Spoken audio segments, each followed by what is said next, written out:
আগরতলা ত্রিপুরা বিদ্যুৎ নিগম অফিসের এক অনুষ্ঠানে মেয়র দীপক মজুমদার না আসায় ক্ষুব্ধ হয়ে যান বিদ্যুৎ মন্ত্রী রতন লাল নাথ। তিনি বলেন, আগরতলা পৌর নিগমের মেয়র দীপক মজুমদার ত্রিপুরা বিদ্যুৎ নিগম অফিসের অনুষ্ঠানে নিমন্ত্রণ রেখেও কেন আসলেন না তা জানা নেই। এখন থেকে অনুষ্ঠানে যারা আসবেন না তাদেরকে অগ্রিম বলে দিতে হবে, কোনো চালাকি করা চলবে না, চিঠি দিতে হবে।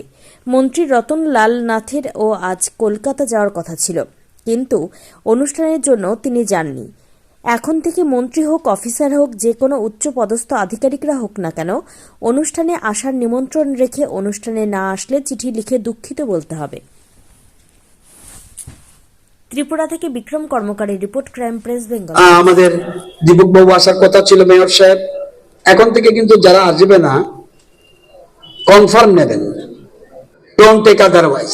এখানে কোনো চালাকি চতুর নেই, তাহলে চিঠি দিতে হবে। আজকে যদি আমি আমার তো কাজ ছিল, কলকাতা চলে যাচ্ছি, চিঠি দিয়ে জানাবে সরি আমি আসতে পারলাম না। সে যেই হোক, রতননাথ হোক, অফিসার হোক, ব্যুরোক্র্যাট হোক, am right? Say chairman Dipak বাবুজি না বলতে চিঠি দিয়ে জানাবে আমি আসতে পারবো না, সরি।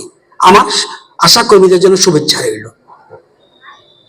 আমাদের সেক্রেটারি সাহেব আসছে, সাজু সাহেবের কাছে আছে, তবুও এটা ডোন্ট টেক আদারওয়াইজ। এটা আমি কেন আমার জন্য একরকম আরেকজনের জন্য এক নিয়ম হতে পারে না, এটা বলা উচিত। শরীফ বাবু এসছে, আমাদের বার্মা সাহেব আসার কথা ছিল, আসেনি। ওনাকে এরকম ভাবে চিঠি দেওয়া উচিত আমি মনে করি।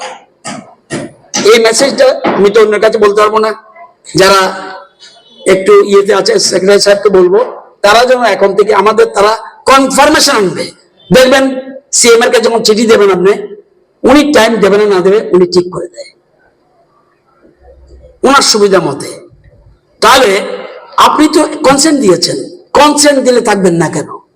যেমন আমাদের বিশেষ বসু যত কাজ থাকুক, কেন রইল না?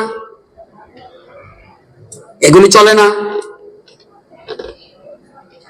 এটা শুনতে খারাপ লাগবে, আমার কিছু করার নেই। কেউ না কেউ তো বলতে হবে, কেউ সব ডাইজেস্ট করব, এটা কিভাবে হবে? জরুরি কাজ থাকতে পারে, কিন্তু একদম কনসেন্ট দিতে হবে বা চিঠি দিতে হবে। একটা মেসেজ, আমাদের 5 মিনিট লাগবে, সবাই মেসেজগুলো পড়ে দেবে। আজকে যারা আসছে, যদি আসতো মেসেজ একটা দেবে। অনেকে আমি দেখেছি, যেমন প্রধানমন্ত্রী মেসেজ পাঠিয়ে দেয়, ডাইরেক্ট মেসেজ পাঠিয়ে দেয়। বড় বড় যারা আছেন, প্রধানমন্ত্রী থেকে যদি উপরে কেউ হয়, আই ডোন্ট নো। আমাদের রাজ্য প্রতিষ্ঠা দিবসে প্রধানমন্ত্রী মেসেজ দিয়েছে, মেসেজ দেবে। যাই হোক,